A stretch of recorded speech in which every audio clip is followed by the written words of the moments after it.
Hello বন্ধুগণ, দেখেন আমাদের শিবনগরের একজন কৃষক উনি বাদাম লাগাইতেছে। আজকে দেখবো আপনাদের দেখাবো কিভাবে বাদাম লাগায়। বাদামগুলো একটু দেখান তো সাইফুল ভাই। এই যে বাদামগুলা, উনি বাদামগুলা লাগাবে।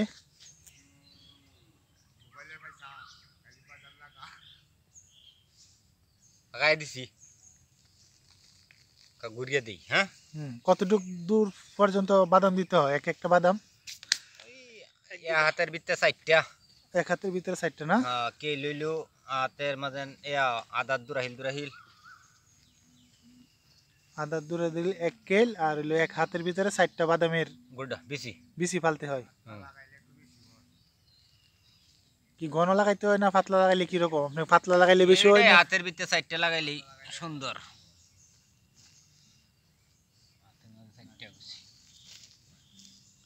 দেখেন এই যে বাদামের বিচিগুলা, বিচি লাগানোর পরে পরবর্তীতে মাটি দিতে হয় এটার উপর দিয়ে। হ্যাঁ,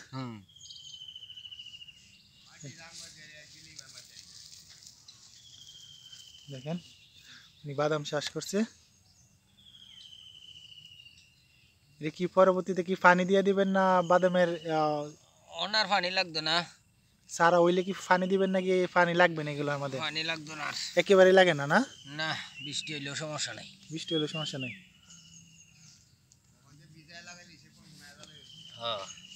না, আগে কি জমিটা ভিজায়া চাষ করে পরে বাদামের বিচি লাগাইছেন? রস আছে না, যে রস থাকলে তো আর বিজানি লাগে না। শুকনা থাকলে পানি দিতে হয়। হ্যাঁ, পানি দিয়া পরে বিচি লাগাইতে হয়।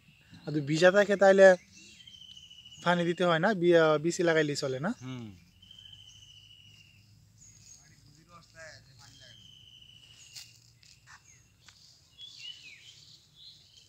দেখেন কৃষক, আপনি একটু বলবেন মানে কি কি উপকার, কেমনে কি করতে হয়, মানে বাদামগুলা কিভাবে লাগাইতে হয়, কি মানে আগে কি পরিচর্যা করতে হয় জমির? বাদামগুলা খেত চাষ করন লাগে, ভালো দিয়া সোয়ান লাগে, সইয়া মাটি দুলদুলা করতে হয়। যদি মাটি রস থাকে লাগানি যাইব, আর নাহলে বিজায় লাগানি লাগবো মাটি আওলা। হ্যাঁ হ্যাঁ, কইতাম নাকি? হ্যাঁ, কোন বাদামের মাটি দুলদুলা করন লাগবো। দুলদুলা করিয়া যদি রস থাকে সে লাগানি যাইব, আর রস না তাহলে পানি দিয়ে বিজায় লাগানি লাগবো। মানে বাদামগুলা কি কিরকম জাতের নিতে হয় আপনারা? বাদামগুলা মানে কি কি বাদামগুলা লাগান, দেশি না হাইব্রিড? দেশি। এটা তো কোনটা লাগাইলে ভালো হয়? এটা হাইব্রিডটা বিজায় লাগাইছিস না? দেশি বাদাম। দেশি বাদাম হাইব্রিড আমরা এনে হইতো না।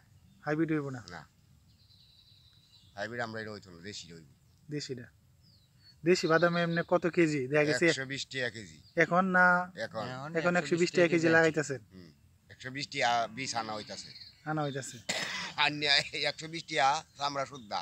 চামড়া শুদ্ধা? হ্যাঁ, বাইতাইনে চুলানি লাগবো।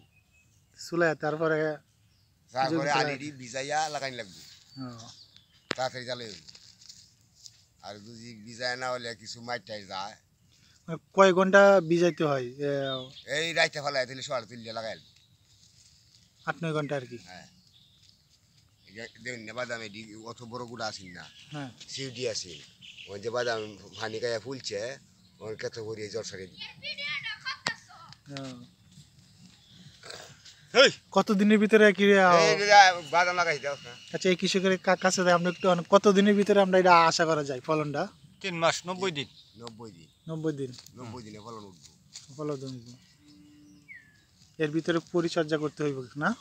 পরিচর্যা কিছু না, আরেকবার এটার ভিতরে দেয়া গাছের গুড়িত মাটি দেওয়া লাগবো। আর নাঙ্গল দিয়ে একটা এক দিলি, এই যে ফাঁকটা রয়েছে, হ্যাঁ হ্যাঁ, এই যে একটা নাঙ্গল একটা এক দেয়, মাটি দেওয়া হাতে মাটি দেওয়া লাগে। মানে যে বাদামগুলা লাগাইছেন, বাদামের ফিরিগুলা যে সাইডে দিয়ে এইটা দিয়ে আরেকটা টান দিলে চলবে না? এই যে একটা টান দিলে মাটি এমও করবো, হেমেও করবো, ব্যাগটা তো এবার টাইলে দিব। আচ্ছা, আমরা কৃষকের মুখ থেকে শুনলাম কিভাবে বাদাম লাগাইতে হয়, কতদিনের ভিতরে ফলন পাবে বাদামের। এটা 90 দিনের ভিতরে ফলন উঠবো। 90 দিনের ভিতরে। দেখেন কৃষকরা হাড় ভাঙা পরিশ্রম করতেছে, তাদের জন্যই